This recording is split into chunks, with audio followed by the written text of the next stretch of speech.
Hi everyone, Shelby here. Welcome back to A Little Literary Love. I'm glad you all are with me today. Today's video is going to be my December mid-month wrap-up.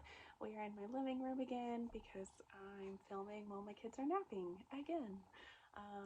This might be a trend. It's just I'm trying to film wherever I can get the time and do it. So this should be a pretty quick video as well because I've only read 4 books at the beginning half of December. Lots of family stuff is going on for Christmas and just lots of other things happening in my life. I just haven't really been in the biggest reading mood either.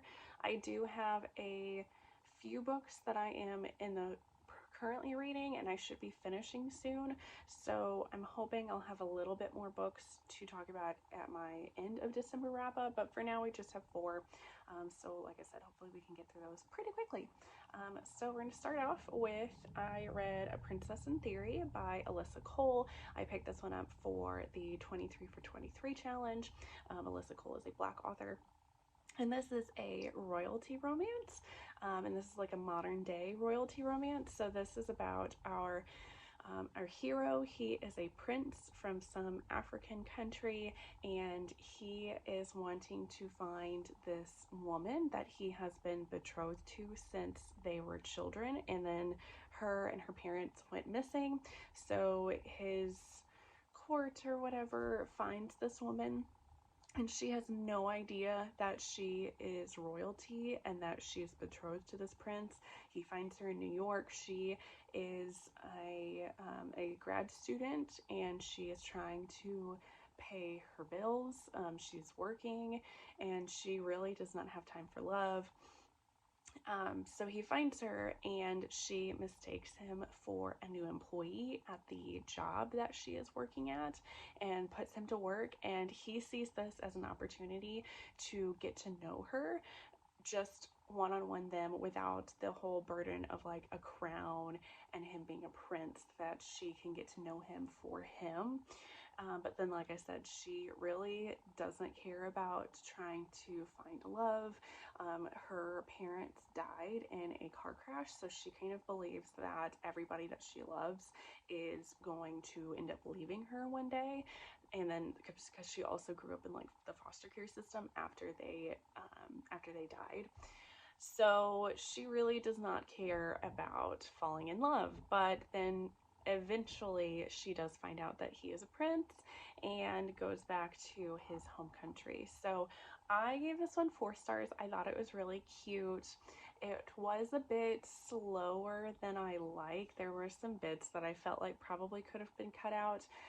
It took a while for us to discover, or at least the heroine to discover, that he is a prince.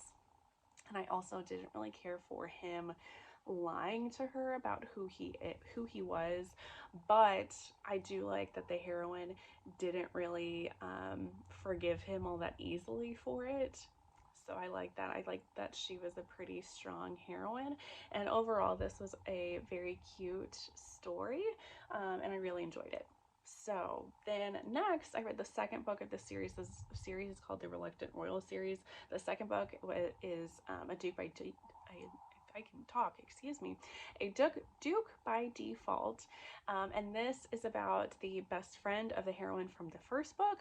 She gets a job apprenticing with this guy in Scotland who is a sword maker, and she wants to like boost his company and help like his social media, and she's also really attracted to him and he's also kind of attracted to her.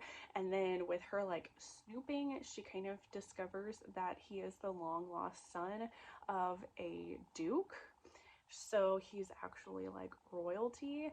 And then they kind of start the process of him potentially taking his title. So this one I only gave 3 stars. I didn't like this one as much as the first one. We definitely get a grumpy sunshine kind of trope in this one, but I felt like I liked the very first half of this book. Like the banter between our 2 characters was very, very enjoyable. But then we get to the part where we discover that he's actually a duke, it kind of like bogged down the story, and I got really bored after that, because then we talk about like the peerage and things going on with that, and I don't know, I didn't really care for it. The second half like really fell flat for me, and this also has a lot of like miscommunication going on between our two characters, because they both like each other, but they're like, oh, well, she's only here for like a certain amount of time. Like, they don't like, the other person doesn't actually want a relationship with me, but they don't ever actually like talk to each other about it. And that just, I found that to be really annoying. But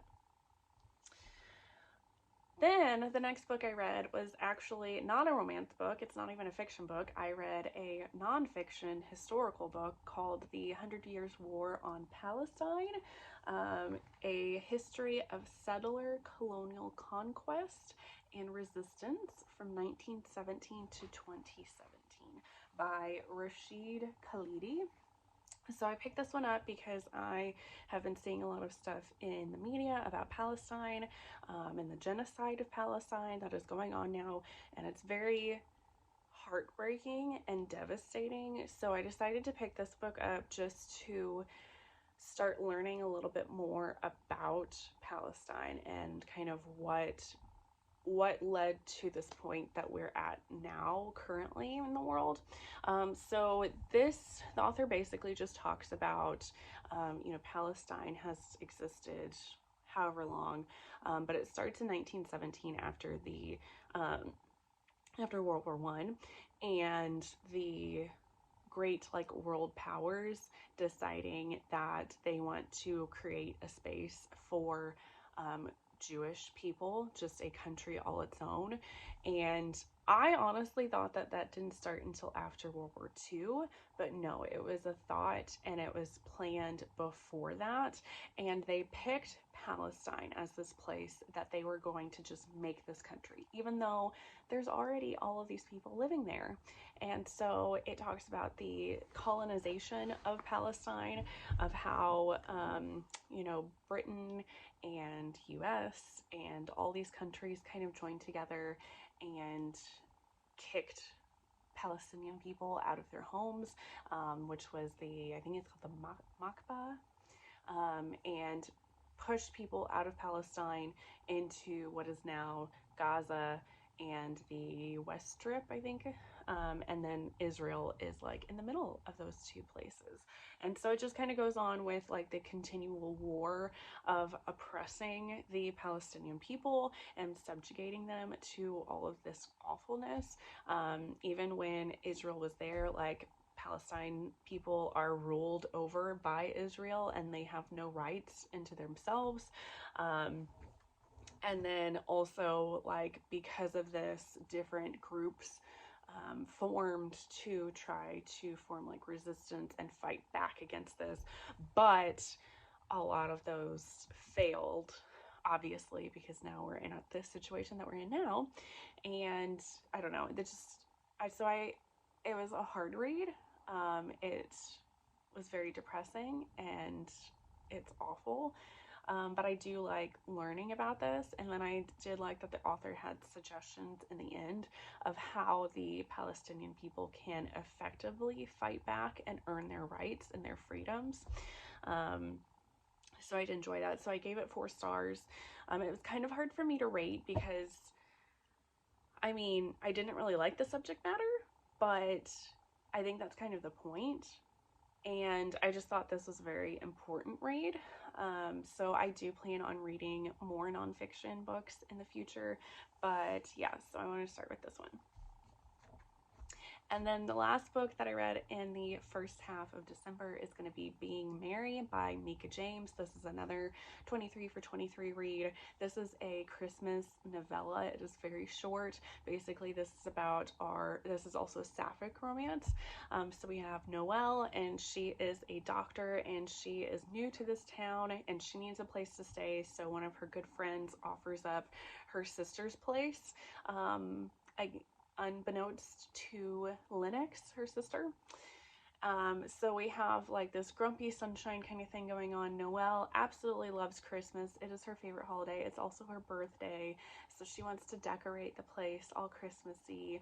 And then the Lennox doesn't really give a crap about Christmas and doesn't want this frou-frou lady in her house messing things up and moving things around, and she just wants things to be how they are. So like I said, very much grumpy sunshine, but they also have the hots for each other and they end up giving into it. So I gave this one 3 stars. This was just okay. It was a cute and quick read, so if you're wanting something like that, you might want to pick this one up.